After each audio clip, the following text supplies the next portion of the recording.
Saltério, o livro de Salmos, ele apresenta 73 salmos escritos por Davi, confeccionados por Davi.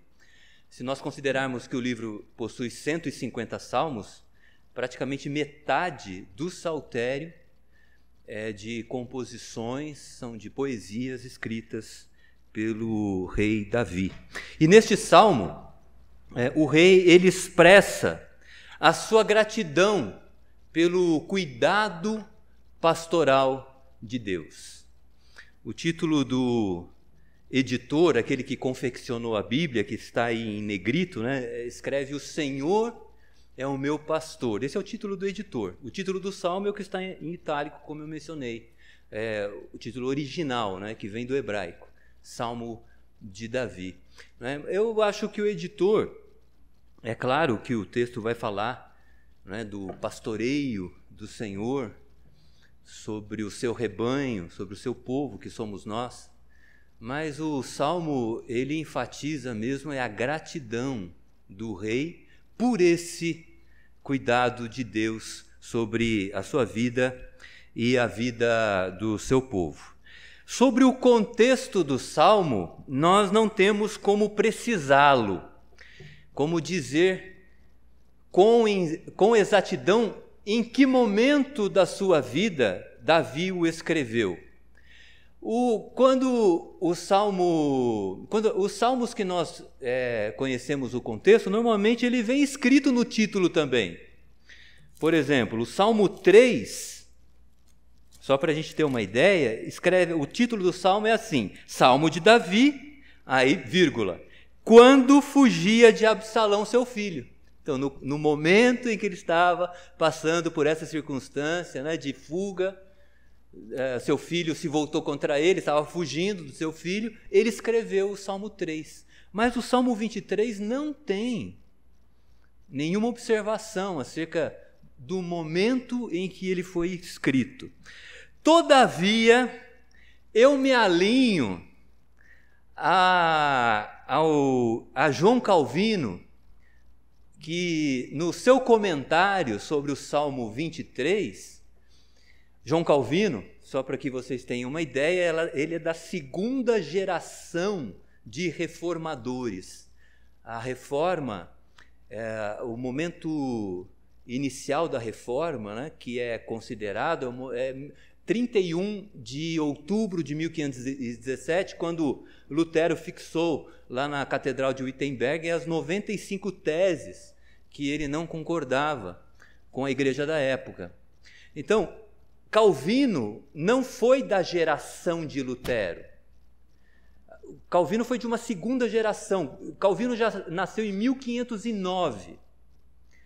E ele é de uma segunda geração de reformadores. Todavia, podem criticá-lo. Não houve, na realidade, alguém que trabalhasse com maior denodo do que ele no estudo das Escrituras, tantos materiais teológicos escritos por ele, como também comentários de praticamente toda a Bíblia escritos por João Calvino. E no seu comentário do Salmo 23, ele sugere que Davi escreveu este salmo após ter derrotado todos os seus inimigos. Antes de Davi ser rei, quem o perseguia, havia uma perseguição interna, havia um fogo amigo contra ele, porque Saul perseguia, o rei de Israel perseguia Davi. Mas quando Davi se tornou rei, os outros reis das outras nações se voltaram contra ele e contra Israel.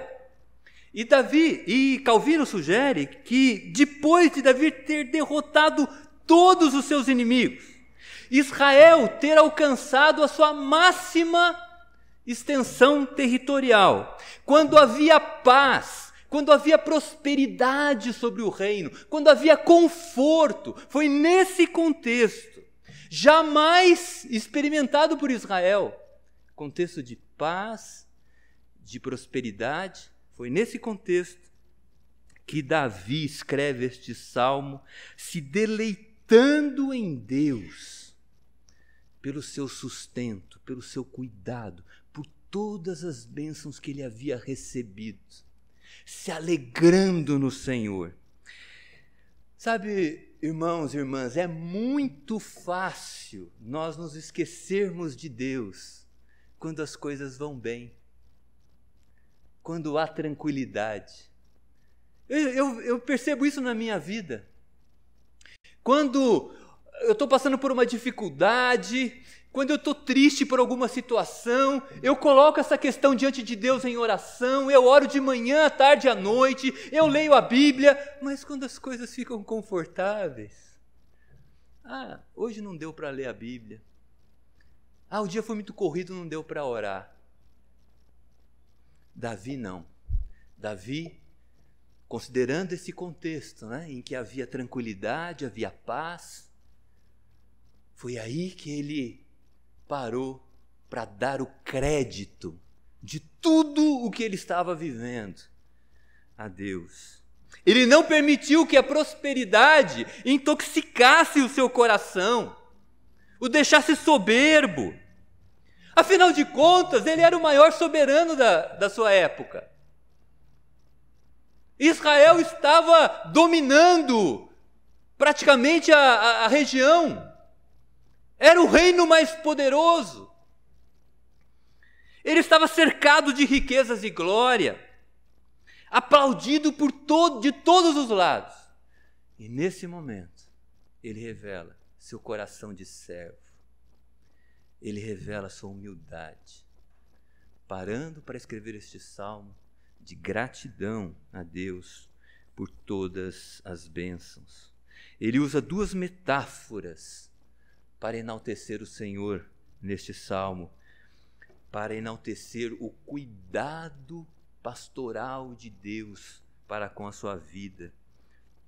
Ele usa a figura do pastor, né, que o editor ressalta aqui, figura do pastor que cuida do seu rebanho, versos 1 a 4, mas ele usa também uma outra figura aqui, de um banquete farto, de um anfitrião que recebe convidados e oferece um banquete farto. Nós vamos ver essas duas figuras, não é? Mas, sem dúvida, a metáfora do pastor, a figura do pastor é a mais forte que aparece nessa passagem. Então, Davi enxerga, era uma figura muito real para ele, né? O pastor que depende das ovelhas para o seu sustento e que cuida das suas ovelhas da melhor forma. Ele enxerga nessa figura o cuidado de Deus para com a vida dele, a benevolência, a generosidade de Deus para com a vida dele. E Calvino ele faz um comentário interessante. Ele diz assim, Davi, nessa passagem, ele nos ensina algo essencial. Ainda que ele desfrutasse de abundância, de todas as coisas excelentes, ele nos ensina que não seremos felizes a menos que tenhamos intimidade com Deus e sejamos ovelhas do seu rebanho. O que ele quer nos mostrar é isso. Podemos desfrutar das coisas mais excelentes desta vida, mas se não nos sentirmos como ovelhas do rebanho de Deus, jamais experimentaremos a verdadeira alegria, uma alegria que permanece, porque é o Senhor que provê as necessidades da nossa vida. O que nos trará segurança e paz não são as nossas conquistas, mas o fato de sermos ovelhas do rebanho de Deus. E é nisto que nós vamos meditar. Procurarei ser breve nessa meditação. Nós veremos os aspectos da provisão de Deus que evidenciam o seu cuidado para com a nossa vida. O Salmo ele começa já dizendo, né? O Senhor é o meu pastor. Essa palavra aqui, Senhor, É uma palavra, ela está toda ela em letra maiúscula, né? Se você estiver acompanhando na sua Bíblia. É o nome de Deus mais íntimo. É o nome Yahvé, o Deus da aliança. Esse nome aponta para o fato de que Deus fez uma aliança com o seu povo e cuida desse povo. Requer sim obediência do povo, mas é um nome que, diferente, por exemplo, do nome, são vários os nomes de Deus no Antigo Testamento. Deus Todo-Poderoso, Deus Supremo, Deus Criador, Senhor dos Exércitos. Não, Davi não usa nenhum desses termos para se referir a Deus nessa passagem. Ele usa o termo Yahvé, o Deus que cuida de mim, Deus que cuida do seu povo. Ele é o meu pastor, nada me faltará. Não experimentarei falta de nada. Ele providenciará todas as coisas para mim. Não há falta de nada na minha vida, na medida em que eu tenho comunhão com Deus e sou ovelha do seu rebanho. Então vamos ver as providências, as provisões de Deus para os seus servos. São as mesmas providências de Deus para a nossa vida, não é? Veja a provisão de Deus em relação às necessidades cotidianas. Verso 2 diz assim: Ele me faz repousar em pastos verdejantes, leva-me para junto das águas de descanso.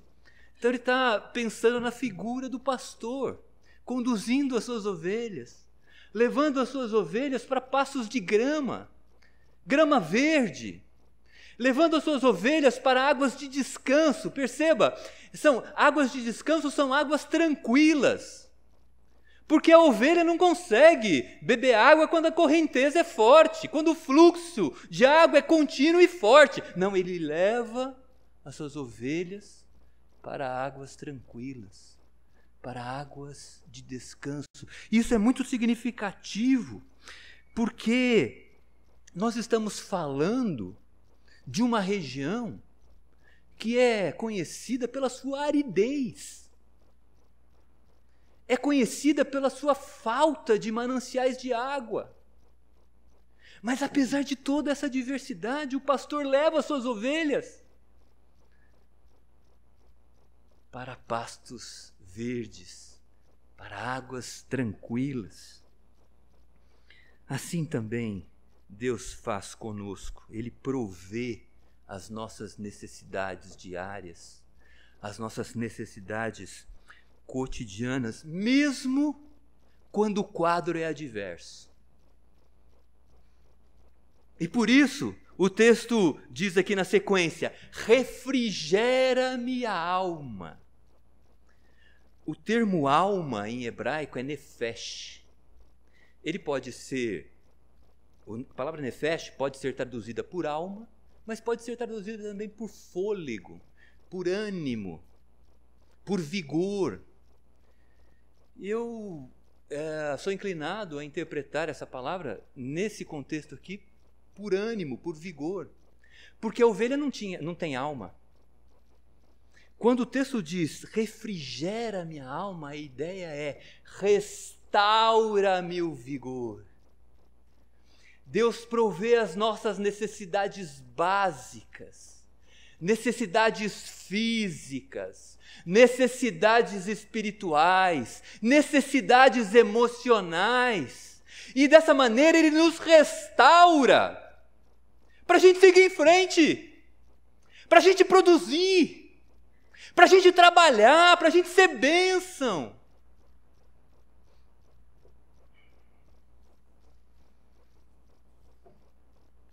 Quem não possui as suas necessidades básicas supridas,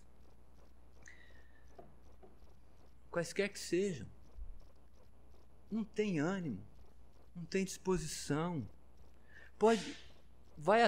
tem que produzir, né? Porque não pode ficar sem trabalhar, mas é aquele fardo, aquele peso.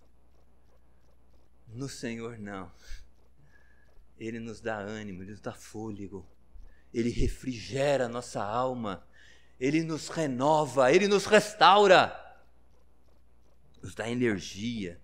Como diz o profeta Isaías, Ele dá forças ao cansado e vigor ao que não tem forças. Provisão das necessidades básicas. Provisão também de uma outra necessidade que nós temos, de segurança. O texto aqui diz: guia-me pelas veredas da justiça por amor do seu nome. Ainda que eu ande pelo vale da sombra da morte, não temerei mal nenhum, porque tu estás comigo. Provisão de segurança. Ela é demonstrada aqui em dois pontos que o texto nos apresenta. O texto diz que o Senhor nos guia por veredas de justiça. O Senhor nos guia por caminhos justos, caminhos de justiça, caminhos certos, caminhos planos.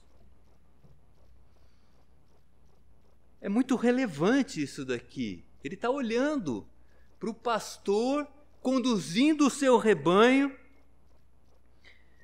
em um caminho cuja qualidade tem que ser boa. Porque isso vai oferecer um caminho bom, é de grande valor e segurança para as ovelhas. Caminhos precários, esburacados, são perigosos, colocam em risco a integridade da ovelha. Por isso, o Senhor tem para nós caminhos que são justos, caminhos que são certos, que são bons. Lâmpada para os meus pés é a tua palavra, luz para os meus caminhos, ou luz para o meu caminho. Palavra do Senhor, ela nos orienta em relação ao caminho que nós devemos seguir. E este caminho, se nós procurarmos seguir estes caminhos, nós experimentaremos segurança. Muitos preferem caminhos tortuosos, consideram os caminhos de Deus entediantes. É sem graça, não tem aventura. Não é verdade, tem aventura sim. E não é entediante, mas consideram entediantes. Talvez se achem mais sábios e espertos do que Deus. Preferem os seus próprios caminhos ao invés dos caminhos do Senhor. E aqueles que escolhem os seus próprios caminhos ao invés dos caminhos justos e seguros de Deus, a chance, como diz o jovem, né? A chance de dar ruim é grande. A chance de dar ruim é grande. A chance de dar errado é grande. Deus nos guia por caminhos bons, caminhos de segurança. Isso Ele faz por quê? Por amor do seu nome. O nome, principalmente no Antigo Testamento, tem a ver com o caráter. E o caráter de Deus, nós sabemos, é um caráter justo, mas é um caráter essencialmente gracioso e misericordioso. Isaías fala que Deus, Ele retarda a manifestação da sua ira por amor do seu nome. Profeta diz que Deus visita o pecado.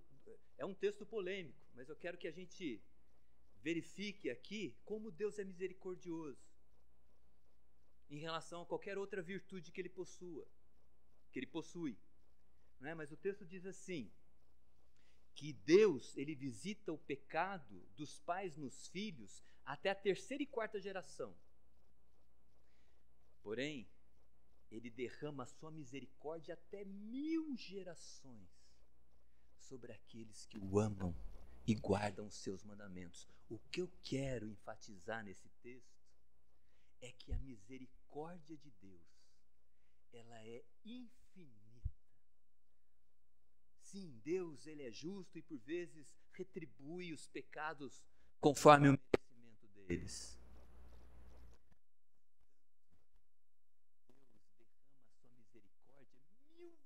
Mais, porque o nome de Deus é um nome gracioso. O caráter de Deus é um caráter de graça e misericórdia. E quando Ele nos orienta a seguir esses caminhos, essas veredas de justiça, esses caminhos que são certos, é porque Ele é gracioso e misericordioso. E quer que nós experimentemos segurança. Guia-me pelas veredas da justiça, por amor do seu nome, que é misericórdia e graça. Mas Ele só não nos dá caminhos justos, Ele está conosco no vale das sombras mortais. O versículo 4 diz: ainda que eu ande pelo vale da sombra da morte, não temerei mal nenhum, porque tu estás comigo, teu bordão e o teu cajado me consolam. João Calvino, ele sugere, ele diz lá no comentário dele, que vale da sombra da morte faz alusão a uma cova escura de um animal selvagem. Imagine a ovelha, né, caminhando lá no pasto, de repente ela vê uma cova. Eu confesso que eu me lembrei da Kefli. Kefli foi uma coelhinha que eu tive, ela morreu, né? E a Kefli era assim, sempre que ela via um buraquinho, ela corria para dentro do buraco. Tinha um espaço assim embaixo do sofá, eu colocava ela no chão, ela corria para embaixo do sofá, ficar no cantinho, ela se sentia protegida assim. Imagino que a ovelha seja semelhante, estivesse passando, de repente ela vê uma cova e acha que vai ser mais seguro para ela. E ela entra lá, só que a cova é uma cova escura, de um animal selvagem. Mas ela é salva pelo pastor. O texto diz, né, que a vara e o cajado do pastor consolam. O pastor, por meio da vara, na verdade é o mesmo instrumento, né? A parte de baixo ele usa como vara para fustigar as feras selvagens, e a parte de cima, o cajado, né, que é aquele gancho, ele puxa a ovelha, tirando-a da cova. Assim o Senhor faz conosco também. Por isso Isaías diz assim: não temas, falando as palavras de Deus para nós, não temas, porque eu sou contigo. Não te assombres com o vale da sombra da morte, o vale das sombras mortais, o vale das trevas. Não te assombres. Não te assombres.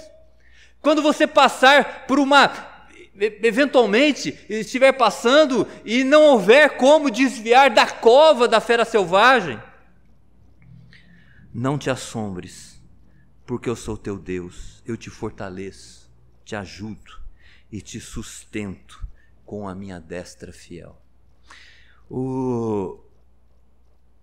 Os comentaristas, eles discutem um pouco esse texto, ainda que eu ande pelo vale da sombra da morte. Alguns tradutores, eu concordo com eles, que preferem a seguinte tradução, ao invés de ainda que eu ande pelo vale da sombra da morte. Quando a gente ouve essa expressão, ainda que eu ande, você tem uma ideia de que a pessoa não está passando ainda naquele momento. E existe a possibilidade dela vir a passar por essa experiência, ainda que eu ande pelo vale da sombra da morte. Mas eu gosto da tradução que diz assim: mesmo quando eu andar pelo vale da sombra da morte. Por quê? Porque essa tradução expressa a certeza de que nós vamos passar por situações que são vales de sombras mortais. Nós vamos. Nessas circunstâncias, o Supremo Pastor da nossa alma estará conosco e nos consolará. Então veja, provisão para as necessidades diárias, para as necessidades do cotidiano, provisão de segurança. E o salmista, ele vai concluindo, né? Caminhando para a conclusão do Salmo, ele diz que essa provisão ela é abundante e contínua. Primeiro, abundante. Veja que muda a cena aqui no Salmo, né? Como eu disse para vocês no princípio, dos versículos 1 a 4, a figura aqui é de um pastor que cuida do rebanho. Agora no versículo 5, a figura é de um anfitrião. Anfitrião que recebe convidados em sua casa e prepara uma mesa farta, uma mesa abundante para os seus convidados. Verso 5, veja a provisão abundante de Deus. Preparas-me uma mesa na presença dos meus adversários. Unges-me a cabeça com óleo, o meu cálice transborda. Novamente, Davi aqui enfatizando a benevolência, a generosidade de Deus. Deus não somente derramou sobre ele, sobre o seu povo, bênçãos, mas Deus derramou sobre ele, sobre o seu povo, bênçãos sem medida. Porque os adversários queriam a sua ruína, os adversários queriam matá-lo, os adversários queriam destruí-lo, mas a figura que Davi usa aqui é Deus abençoando o seu servo de tal maneira que os próprios adversários reconheciam isso. Eles ficavam se perguntando, mas nós estamos tentando destruí-lo, agora parece que ele foi destruído, mas de repente ele ressurge, e ressurge mais forte ainda. Porque o texto está dizendo assim, que Deus me prepara uma mesa na presença dos adversários. Eles estão vendo, os adversários estão vendo Deus me abençoar.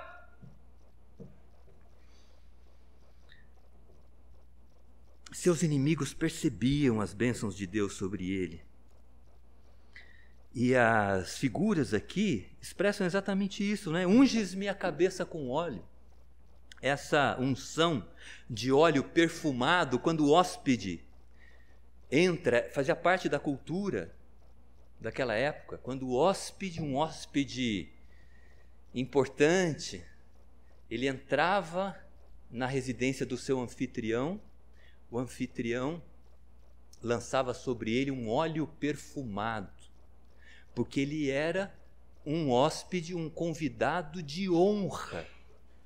E é exatamente essa figura que Davi utiliza. Deus me honrou. Deus me honrou na presença dos adversários. Deus trouxe tanta abundância que o meu cálice transbordou. Imagine, o vinho sendo colocado, até que o líquido transborda. Porque a abundância, a provisão de Deus sobre as nossas vidas é uma provisão abundante. Mas não somente isso, é uma provisão contínua.